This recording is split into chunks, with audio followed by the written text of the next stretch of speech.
Have you ever pondered how homosexuality was perceived during the Middle Ages? This is a topic steeped in complexity and intrigue, spanning a vast period from the 5th to the late 15th century across various cultures and regions.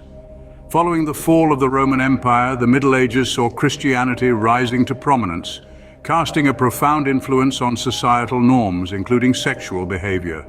During these early medieval times, the term homosexuality, as we understand it today, did not exist. Instead, same-sex acts were identified through specific behaviors rather than an identity or orientation. The Church's canon law, a dominant force, played a significant role in shaping attitudes toward same-sex acts.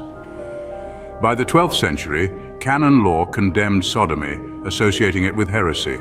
Secular laws, on the other hand, varied by region. Some areas, such as parts of Italy and the Holy Roman Empire, demonstrated a relatively tolerant approach throughout much of the Middle Ages. However, the later medieval period saw secular laws becoming harsher, influenced by church doctrine. Punishments for homosexual acts were diverse, ranging from fines, public humiliation, to even execution. The severity often hinged on local customs and the social status of those involved.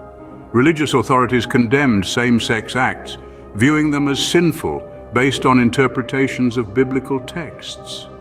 Yet there's evidence to suggest that emotional relationships between individuals of the same sex were accepted in certain contexts, provided they did not involve sexual activity.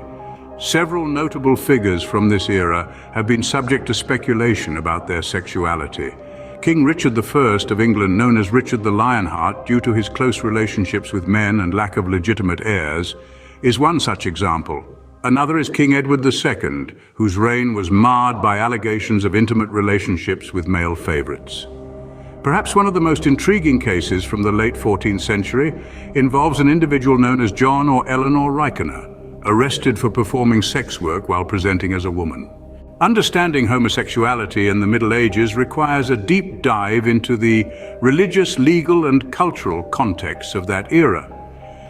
While experiences varied greatly across medieval Europe, the existence of same-sex relationships, despite societal prohibitions, is undeniable.